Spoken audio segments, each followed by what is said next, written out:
So, andito na tayo sa unit, guys. Ayan. Alright. So, dito yung susunod sa atin. Buksan na natin, guys.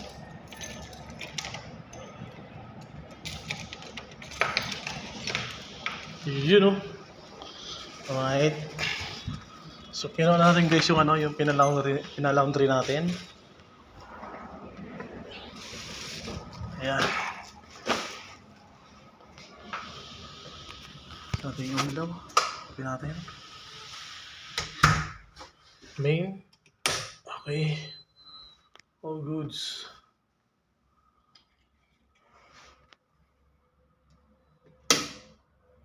Ayan.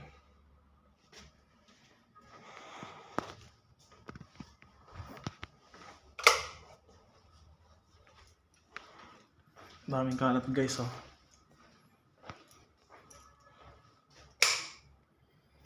Ay, grabe. Ito yung kwarto niya. Ayan. So, yun yung malilinis natin, guys. Ang daming kalat. Ayan.